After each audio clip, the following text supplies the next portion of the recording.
Davinci Resolve is an amazing software to edit photos. On the first place, it's actually a video editing software, but they came out with a photo editing page, which I've already covered in my previous video. So you can check it out later on once you look at this video. So today I'm going to show you how I get those cinematic look in my photos. I always used to get those in my videos, but now I can get it in my photos as well. So let me show you my secret and hope you guys like it. So this is kind of a tutorial on how to edit photos in Davinci Resolve, and let's get started. So now there are two ways of editing your photos. The first way I'm going to show you right now, and the second one I'll make another video because it's again a long procedure, but I'll just give you a gist what you have to do. The first thing is you can always go into your color page and then import your photos, which I've done here already. I have these photos, and when you go on top, you will have this raw option here. So here you can select the decode quality as project and white balance as shot. Of course, color space I keep it to you can change it to as gamut, or because now this is, if you have shot it in Adobe RGB colors, then you can definitely use Adobe RGB. I shot these in Adobe RGB because I'm using a Sony camera, and here I can do gamma as gamma 2.4, or maybe I can just keep it to, that's something that I prefer over here, which gives me more flexibility when it comes to directly color grading the photos. And here if you see, these are some of the raw settings that you can get in the color page. Here I can change my exposure and check my color balance and everything over here, if whatever tint I want to get onto. Sharpness, highlight, shadows you can do. I only use this section when I have to recover my shadows and everything, but when I go into photo mode, here is something that you can use your powerful color page. Now that's where we are talking about. So here you have all the nodes, you can make nodes here. The one thing that you have to do is right over here is when you have to you have to kind of set up your project settings. The first thing that we do is project settings. We have to go in there, in the master settings, the resolution what we're going to keep is as high as possible. Right over here I'm going to keep it to Ultra HD. Then I'm going to go into my color management. Here I'll see color science as Davinci Wide RGB, and then my timeline color space will be Davinci Wide Gamut Intermediate, and output color space will be sRGB because photos they come in sRGB. That's the best. When I come to camera raw, over here the raw profile that I will use is Cinema DNG, because I kind of went around and saw a lot of people what settings they are using, so I thought of trying it out. You do get a Sony still ARW format, but then there is no color space that you can select over here. It's going to be the sRGB version or Adobe RGB because that's the color space that they're working. So we can of course use this over here, we can change it over here, and that's all for now. So for now, but what we're going to do is we're going to just come down to Cinema DNG. Here in the color space we'll select Black Magic Design and the gamma as Black Magic Design Fill, and that's all for your project settings that you have to do. Then create 4 nodes, or I would say I'll just keep it, I'll start one by one. I'll introduce one node in which I will put color space transform, because I have to kind of get around changing and using the color space that gives me more flexibility in terms of editing. So here I'm going to use is Black Magic Wide Gamut Gen 4x5. Input gamma will be Black Magic Gen 5, and then output color space will be Davinci Wide Gamut. My output gamma will be Davinci Intermediate. So this selecting Davinci Wide Gamut gives me the wider flexibility in terms of choosing my colors and playing around with them. Then again, this would be my last node. Again here I will use color space transform, and I will kind of from Davinci Wide Gamut and Davinci Wide Intermediate I'm going to select sRGB because that's where the photos come around, and output gamma I'm just going to use it as timeline, or I can just keep it as sRGB. Again, now you can see the photo has gotten pretty bright. So what we're going to do is we're going to set up one node before this. The shortcut you can use is Shift S. There are 2 ways to kind of work around with your shadows. You can either go use your curves and kind of increase or decrease your kind of recover your shadows from here, and the other one is when you go into your color wheels, and from there you can increase the exposure. The next thing which I really love about this is when I'm in my page mode, I can see the same thing happening in my color page as well. So if I'm changing my temperature and everything from here, So let's suppose I'm going on to a warmer side because this gives me a really warm nostalgic look. So I'm gonna keep it a little bit around 580, and if you see, my temperature here also changed. So this control have been given in your photo page. You can change everything from here. But yes, I want to use my power tools and I want to use something crazy that I will show you right now. This is something where I get all the cinematic look in it. So I'm gonna create another node over here, and something that I always use to edit my videos is the Dehancer plugin. You might be wondering how come I'm using Dehancer on it. Yes, I can use it because now it's Davinci Resolve. I'm using Davinci Resolve to color grade my photos. So here I will select Davinci White Gamut Intermediate, which will give me the correct color grading. You guys must not be knowing, but this is a powerful tool, a film emulator tool, which I've been using for quite some time, almost 2 years now, and all my projects I use this to color grade my videos.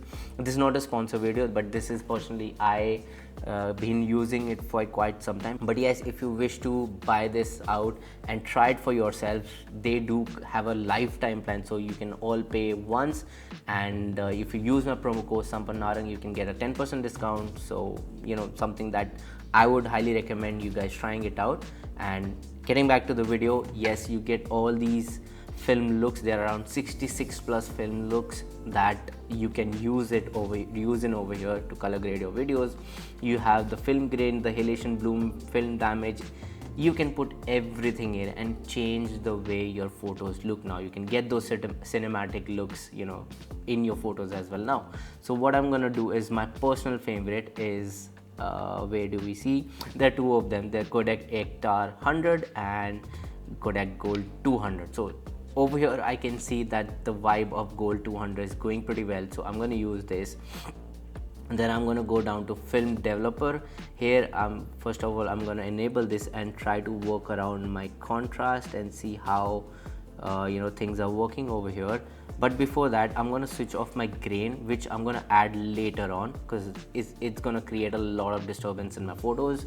And then going down to compression, if I enable it, this is what impact it's getting. If you can see the highlights, they're blowing off and they're getting compressed and then preserved. So this is what you do with the highlights. Here you can change the white point and see how far you can go. You can always you play around with your sliders and see the best, that sweet spot.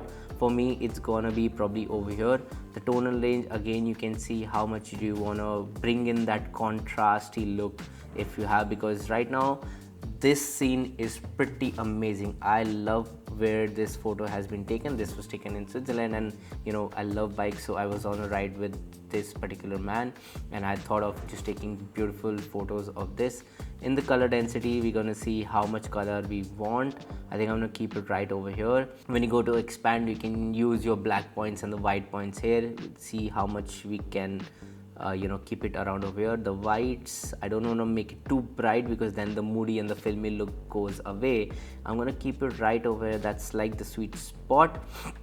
And then going down to the print, you have a couple of prints around the Fujifilm 351 print and as well as the Kodak 2383. Now it all depends on your taste, what you want to go around with.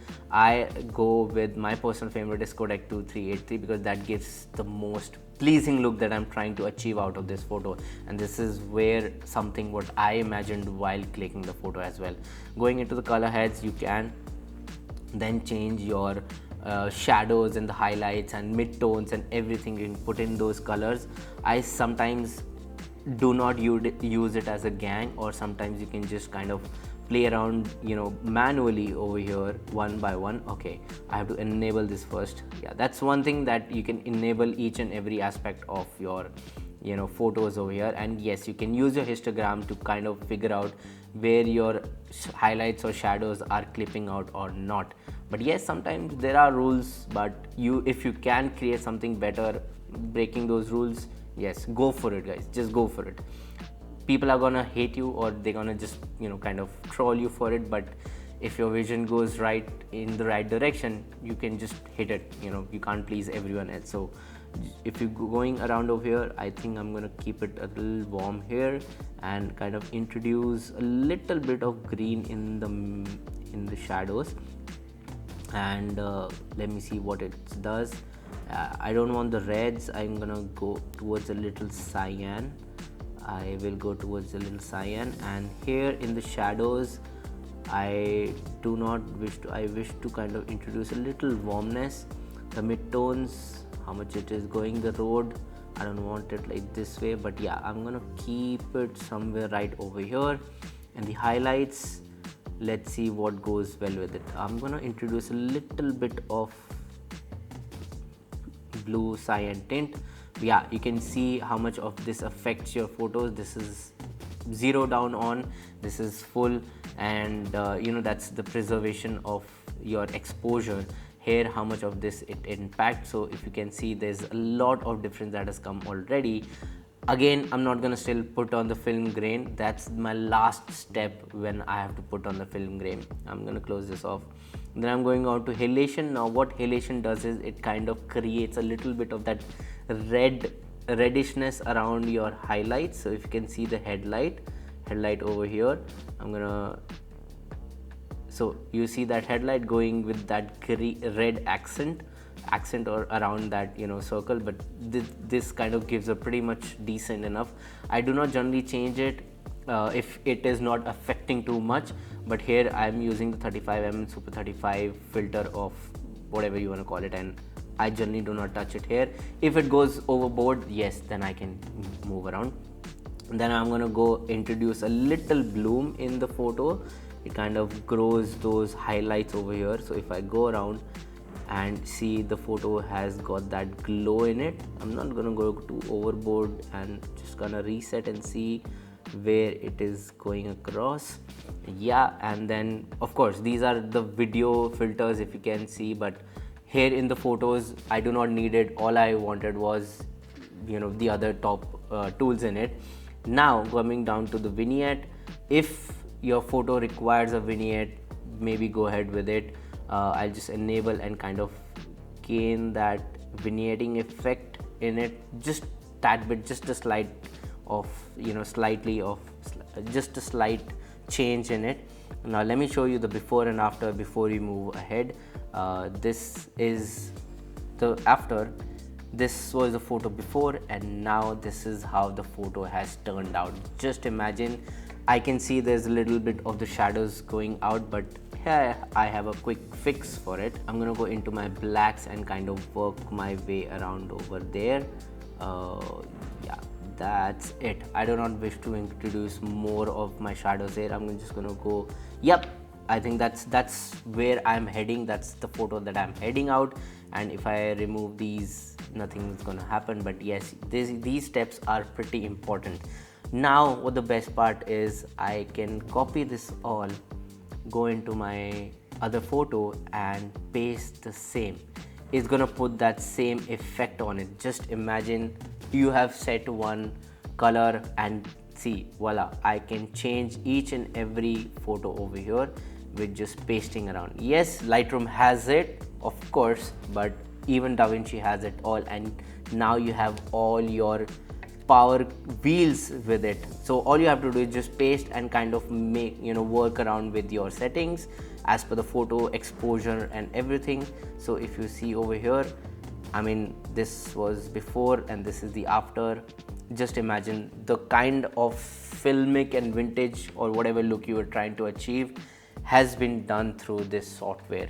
And then all you gotta do is go down in the export into JPEG higher resolution, put down a location. You must be wondering, where are the masks and all? Yes, for the masking I will go, let's take this part itself.